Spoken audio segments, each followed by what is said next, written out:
Hello everyone, my name is Brooke and welcome back to my channel. Today we're going to be talking about my 2022 reading list. One of my big goals for this year is to read a lot more. I set a goal on Goodreads for 20 books this year. I personally go in phases with reading, so usually like January till March I'll have a nice reading phase where I read a lot. June, July I'll read a lot, and then I'll get back into it in September, October again. And then there's times in the year where I just kind of fall off a little bit. So I thought 20 books would be a good start, and honestly I've already finished one, and when I'm filming this today it is only January 3rd. So I think we're already on a good track. I've been reading a little bit of different books recently than what I used to, so I wanted to get in with them today and show you all what I will be reading this year, and then I would love for you all to comment down below too some of your favorite books that maybe I should pick up that have been really good recently. Let me know, because I don't have 20 books here and I have been getting through them quite quickly. So this here is the book I just finished, and I finished this book in 2 days.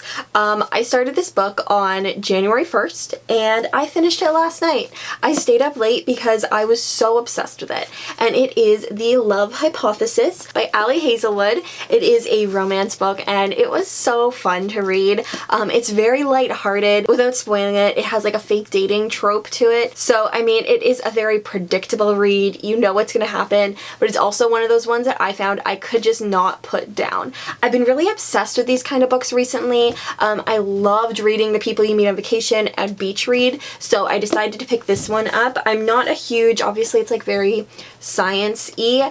I'm not a huge STEM person, but I did still find it very interesting. My knowledge from watching The Big Bang Theory was also helpful in deciphering the words in this, so I knew what was going on, which was very nice. It was also originally based off of a Star Wars fan fiction, which is very easy to tell because the main character, or the main male lead, is very Adam Driver-esque. His name is literally Adam, and this description of him is to a T. So I love it, and I read this in 2 days. What can you say? 5 out of 5 stars. Malibu Rising is probably one that you have seen a lot of people talk about or read. This book came out last year and was a big hit. It is on the bestsellers list, I believe, still, and is one that I wanted to pick up. This book is based in 1983, so it is, would you call that historical fiction? Probably not, because that's not that long ago. I don't know a lot about this book, except it is more of a mystery sort of fiction book from what I understand. I could be completely off on that, but it is a fiction novel that I plan on getting into.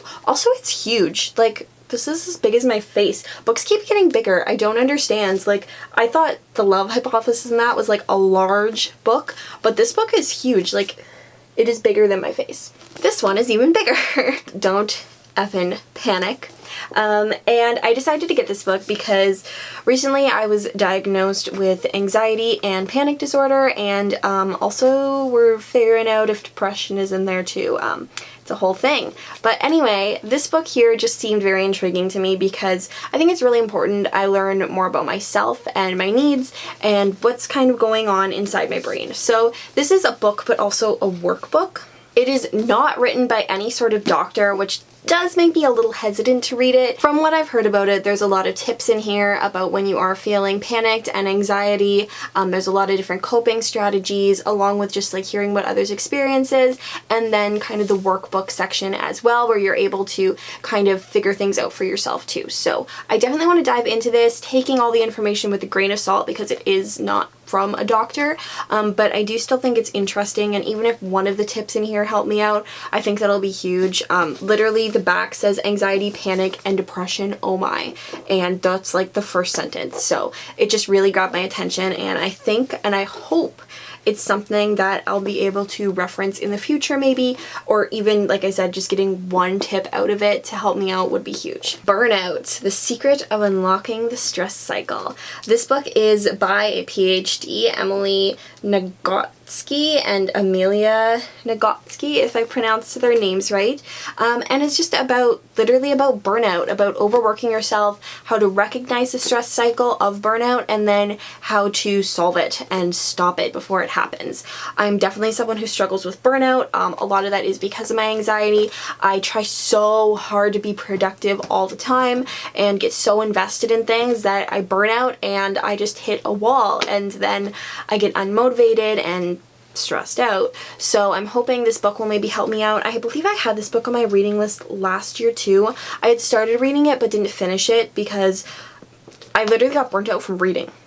Like, I was going through books like crazy, and then I was like reading this one and I was like literally burnt out from reading. So we're gonna try it again, and maybe I can not burn out from the burnout.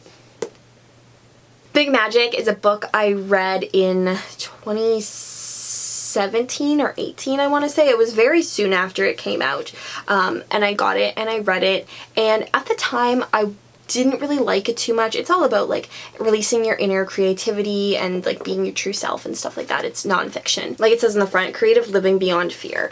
And that's something that very interests me as a topic, but when I read this back then, I wasn't very interested in it. I found it very hard to get through, but at the same time I wasn't really into this style of book back then like I am now. So I thought I would try reading it again. I really don't remember a lot about it. I don't think it's going to take me very long to get through because there are not a lot of words on the page. There's a lot of white space, so I don't think it'll be a very long read, but hopefully it'll be a fun read for me this time. I am trying to reread more books on my shelves because budget. Books are really expensive. The X-Hex is a new one that I got. I mean, obviously it's a little witchy. It sounds very romancy.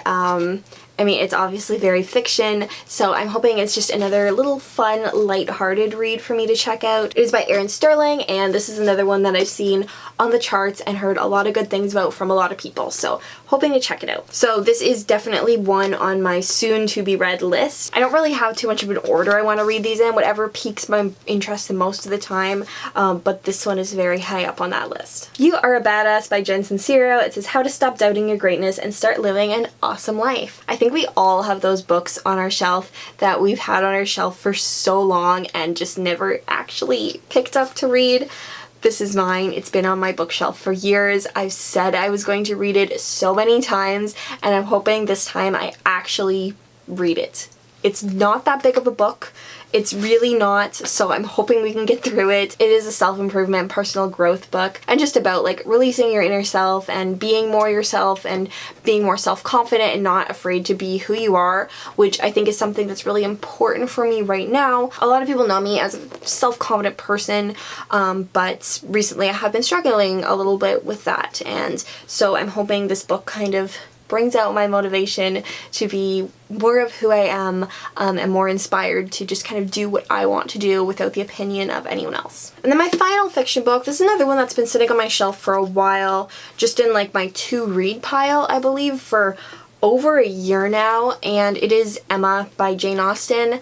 I have not read this book. It's the only one. I got like a huge stack of like fiction books a while ago that are all like older Jane Austen and all those like classic novels, and this is the only one I have yet to read in it. It is the biggest one, which is why I haven't picked it up. These books take me a very long time to read, so that's why I haven't picked it up. But it is a 1816 Jane Austen novel, which should still be a good read. Like, it's a very deep read, it's a very classic read, and it'll still be an enjoyable read. It's just getting the energy to pick it up in the first place, I think. But I am very excited for it. I love the cover on it, like with the teacup and that. I think it's just really pretty. But anyway, those are the books I have scheduled thus far for the year. I will definitely be looking for more, probably for summer reading, because these should last me the first couple months at least. So I'm excited to dig into them.